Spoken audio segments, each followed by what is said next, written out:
In this lesson, I will provide you with an introduction to Westlaw and some of the associated Thomson Reuters products your school subscribes to. This is really just an introduction. We're simply scratching the surface of the capabilities of the system. Think of it as a 30,000-foot overview. There will be additional opportunities for you to take both in-person classes and electronic lessons, e-learning lessons, both ones I tape and ones that are available through our Knowledge Center. First and foremost, you should bookmark the portal lawschool.thomsonreuters.com or lawschool.tr.com for several reasons. Number one, once you sign in, the drop-down at the very top will provide a list of all the different products that your school subscribes to. In addition to Westlaw, Edge, and Twen, Practical Law will become a very important tool for you to use as you progress through law school. It is a legal know-how product that really provides researchers with guidance on various litigation-based and transaction-based tasks. In addition, I mentioned that you have access to e-learnings. Those would be that access can be gained through the Knowledge Center. So if you click that link, it will take you to a screen where it lists 5 different certifications currently available. And within each certification, there are between 4 and 6 topics that contain between 2 and 4 modules. You don't have to take an entire certification. If, for example, you wanted a refresher on case law searching, there are 2 modules you could take. Each are 6 minutes. You could take one, you could take both, or if you wanted a refresher on validating to ensure that your case was still good law, none of these modules are longer than 7 minutes. Very quick and easy way for you to refresh or learn a new subject. Another reason I would recommend bookmarking this page, you have free access to Black's Law Dictionary. So if you are reading in your casebook, come across terms that are unfamiliar to you, type in the term, and that would take you directly to Black's Law Dictionary on Westlaw. I'm going to show you Black's Law Dictionary in a few minutes on Westlaw itself. And why don't we click Westlaw Edge at this point and connect to the actual service. I mean, this is what you're going to be doing the majority of the time. You're coming here to do research. And when you access Westlaw, you have one single search box at the top.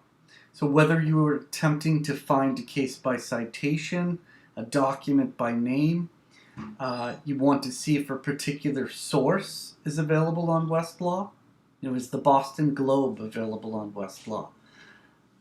You'd start here. In addition, if you were searching by issue, there are 2 approaches you could take. Boolean searching, terms and connectors, or relevance rank searching, natural language. Another way of approaching this is by drilling into content on the bottom half of the screen. So if you wanted to see what type of news was available to you, you could click News and drill into newspapers, magazines, TV and radio transcripts until you got where you needed to be.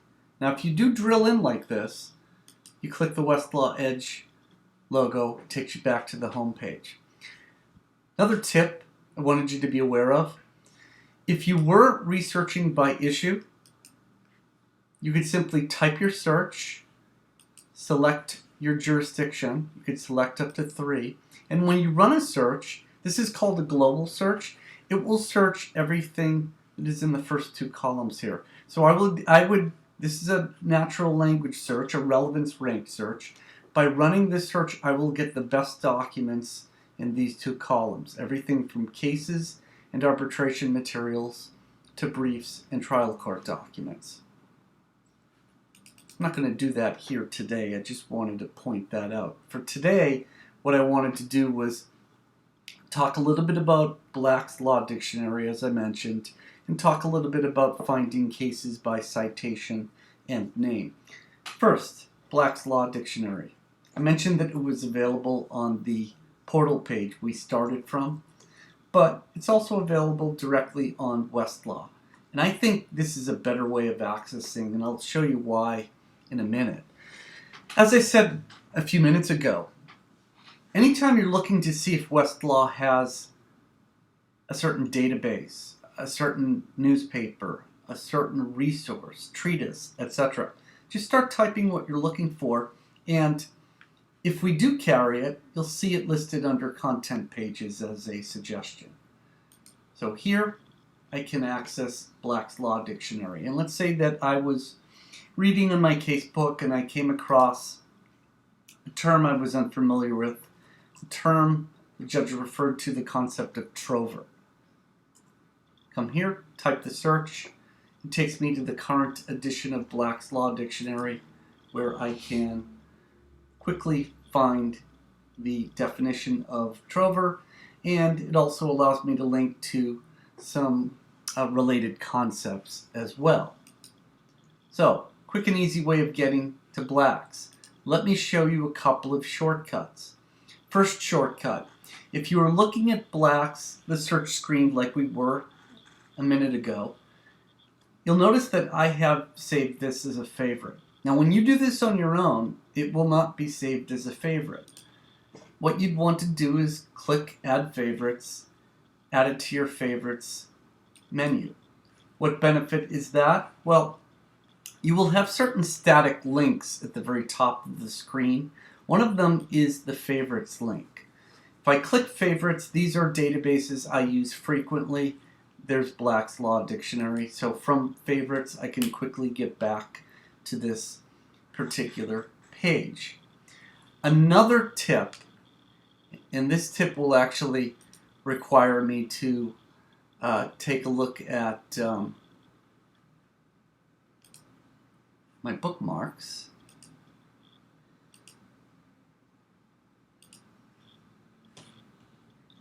Every single database on Westlaw has its own unique URL. Black's is something you're going to use a lot as a first semester, first year student. If you're doing this on your computer, you can simply click and drag Black's to your bookmarks bar. Now, assuming that you've saved your Westlaw password on your computer, doesn't matter that I don't have an active session going. If I'm reading in my casebook or from my casebook, come across a term that is unfamiliar to me, one click takes me back to Black's Law Dictionary. Now I know, as I said a minute ago, you have it here, but I do like the ability to get to Black's just with that one click from the bookmarks bar. That is what I would recommend. And by the way, if you downloaded the Westlaw app on your mobile device, you'd also be able to save it as a favorite and with one click get right into it. So it's really something worth at least saving to your bookmarks bar, because it's going to save you a lot of time and frustration. A couple of other tips. There will be times when you are provided with a list of documents to retrieve by citation. One of the nice things about Westlaw is that if you had a list of up to 99 documents and you wanted to find them by citation, you could do so by simply typing the citations in the search box at the top and separating them with semicolons. We don't care how you type the citations, meaning you don't have to capitalize the letters and put periods between them and appropriate spaces. As long as you type a valid citation, Westlaw will find that document for you, or documents for you, and I can, from this list of 3 documents, select all 3 and get a hard copy.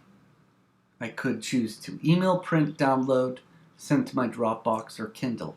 Another feature that's really going to be vitally important, which we'll cover in a different lesson, you have the ability to folder documents on Westlaw, and you should folder everything. There are a number of reasons we'll get into in later lessons, as I said, about why foldering is important. But the folders and the items within your folders remain on your password for as long as your password is active. And before you graduate, you are always given the option of exporting all the content in all of your folders. So it's well worth starting that habit right now. All right, so that's how you find documents by citation. What about finding the document by name? For instance, if your professor asked you to retrieve a case by the name of Peyton v. Abbott Labs, assuming you spelled the case correctly, you start typing. Westlaw is going to suggest cases that match what you're looking for. And by the way, if there was more than one variation of that case, meaning this was a case that might have been appealed up from lower courts, you're going to get the choice of pulling up any and all of those cases. I'm actually interested in the case from the Supreme Judicial Court of Massachusetts. I will pull that case up, and you'll see it listed here. A couple of shortcuts when viewing cases on Westlaw. First, there is a running table of contents on the left-hand side of the screen. Why is that important? Well, as I scroll through the document, it's letting me know where I am, and more importantly, one of the nice features we've added is that if you are in the dissenting part of the opinion, you will know you're in the dissent either by looking at the table of contents listing on the left-hand side, or now what we do is we box the dissent in the concurring opinion so that you will not make the mistake and be embarrassed by citing to something that was not the majority opinion. That's a new feature, real nice feature that we've added. A couple of other things that I really like that will make you better at researching. If you don't like those table of contents, I can hide them so that I have more text to work with. In fact, if I really wanted more text, I'd go full screen, and it hides everything pretty much but the text of the document itself. You want to toggle that back on. There we go. Brings back the links. And these links are going to become important later on, but don't worry about them for now. Now, when you pull up cases on Westlaw are identical to cases in the reporters. West publishes the cases in print and obviously makes them available on Westlaw. In fact, if you wanted to look at a PDF of what this case looked like in print, you could do so, keeping in mind that there are still some judges and attorneys who will not accept a Westlaw or Lexis printout of a case. They still want you to photocopy the reporter. Pulling it up in PDF and printing it would save you a trip to the stacks. Now, whether you are reading this in print or online, there are two research tools that we add that will make you better at researching, that will make you feel more confident in what you have retrieved. Those two tools are, number one, a synopsis, and number two, headnotes. Now, what is a synopsis? Well, it's simply a summary of the case, the facts, the issue, and the holding in the decision itself. You want to get into the habit of reading the synopsis first. This case is about 33 pages if we printed it. Rather than reading the entire opinion before coming to the belated conclusion that it had nothing at all to do with the issue I've been assigned to research, if you read the synopsis, and let's say that you were assigned a landlord-tenant issue to research, implied warranty of habitability, this case has absolutely nothing at all to do with that issue. This is a product liability, emotional distress case. So by reading the synopsis, you're going to know right away whether it bears further investigation. Now, after reading the synopsis, I'm researching a product liability issue. This one looks pretty good to me.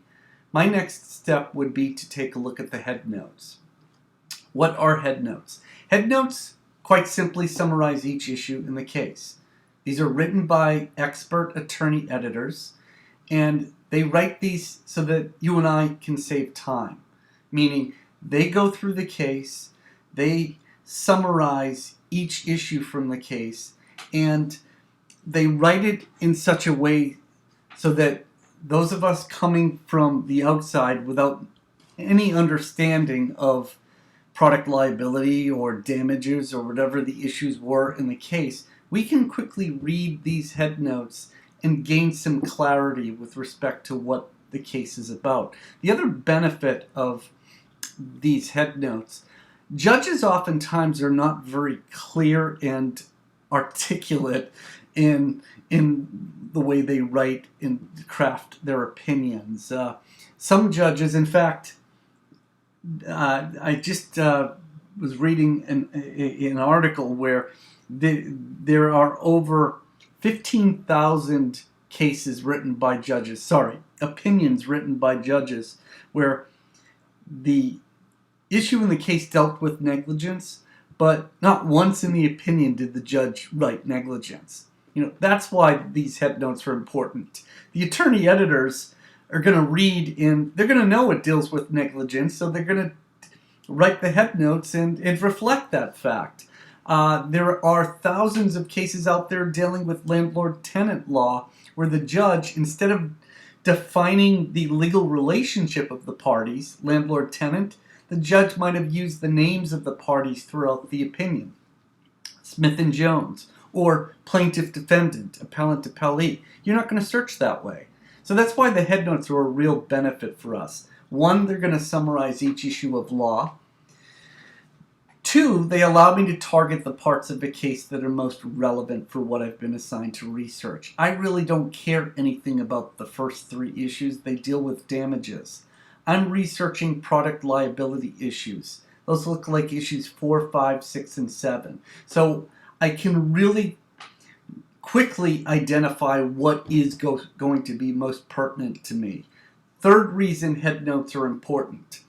Let's just say that this fourth issue was the one that you were researching. You were really dealing with a product liability issue surrounding medical products, surrounding drugs, right? Pharmaceutical products. This is exactly what you're researching. Well, guess what? Every single head note from every single case resides somewhere in the West topic and key number system. This particular head note has been codified or placed to the topic products liability, subtopic A3 particular products, subtopic under that healthcare and medical products, drugs in general. By clicking that last number, I can get every single case from any jurisdiction classified to that minute point of law. So every head note from every case has been placed in a gigantic legal index called the topic and key number system. It currently has over 450 main legal topics and over 100,000 subtopics. Still the best way, once you get a good head note, still the best way of getting all the relevant cases on a particular subject. Now, as I said, head notes, very important. One thing you don't want to do with a head note is say, yeah, this is a real good head note. I'm going to copy and use this in my brief. Can't do it. Why? It's not part of the judge's opinion. It's an editorial enhancement. So, once I know this is part of the case I want to investigate further, one click takes me right into the case at that level. And you'll notice that I've already highlighted this passage. I think I have a note somewhere in this case as well. Yep, there's my note that I added where I last year talked about the elements of negligent infliction of emotional distress. So you do have the ability to annotate these documents. And you do so by simply clicking and dragging with your left mouse button. And once you release, you have the choice to save that blurb to a folder, highlight in any of these colors, or highlight and add a note. Last option, really cool. It's going to save you some time for your open memo. Copy with reference. That will copy this quote in Blue Book format. So you'll get the quote in both the official and parallel pinpoint citation. Okay, that is all I had for today. If you have any questions, feel free to email me. My name is Mark Frangillo, and my email address is right on the screen there, mark.frangillo@trthomsonreuters.com. Thank you, and have a good day.